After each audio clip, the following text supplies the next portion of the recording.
नमस्कार. चॅनलवरती आपले मनपूर्वक स्वागत. ज्ञानेश्वर माऊलींची पालखी आज जेजुरी नगरीत दाखल.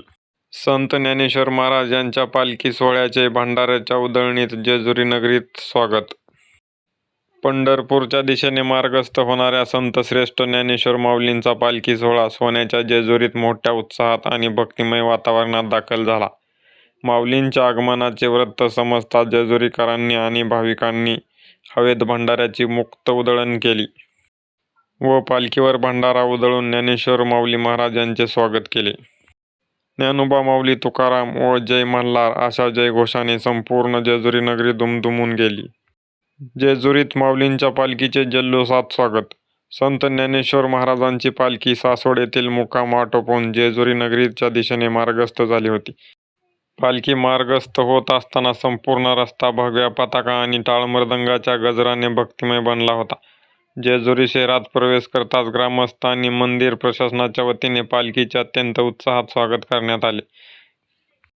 पालखी मार्गावर चालणाऱ्या वैष्णवांसाठी जिल्हा प्रशासन, विविध सामाजिक संस्था आणि जेजुरी परिसरातील नागरिकांनी जागोजागी अन्नदान आणि आरोग्य शिबिरांची सोय केली होती. पालखी जेजुरी नगरीत दाखल होताच जेजुरी गडावर भाविकांची अलोट गर्दी. पालखी जेजुरीत मुक्कामी दाखल झाल्यानंतर वारकऱ्यांनी जेजुरी गडावर जाऊन कुलदैवत श्री खंडोबाचे दर्शन घेतले. यामुळे जेजुरी गडावर भाविकांची अलोट गर्दी पाहायला मिळाली. एकीकडे उत्साहाचे वातावरण असतानाच पालखी सोहळ्यात एक अत्यंत दुर्दैवी घटना घडली. सासवडवरून जेजुरीकडे मार्गस्थ होत असताना जेजुरी परिसरातील भोंगळेमाळा व बेलसर टोल नाक्याजवळ दिंडीत एक भरधाव ट्रक मागून घुसला. या भीषण अपघातात 3 महिला वारकऱ्यांचा जागीच मृत्यू झाला तर काही वारकरी गंभीर जखमी झाले आहेत. मिळालेल्या माहितीनुसार नांदेड जिल्ह्यातील लोहा येथील रंगनाथ महाराज पोकर बिशीकर यांच्या दिंडीचा हा ट्रक होता. ट्रक चालक हा 70 वर्षाचा वृद्ध असून तो आजारी होता. आजारी असल्यामुळे ट्रक चालकाने तापीची गोळी खाल्ली होती. त्यामुळे त्याला गुंगी लागली व गुंगी लागल्यामुळे त्याचं ट्रकवरील नियंत्रण सुटून ट्रक हा वारकऱ्यांच्या अंगावरती गेला. या हृदयद्रावक घटनामुळे संपूर्ण पालखी सोहळ्यात शोककळा पसरली आहे.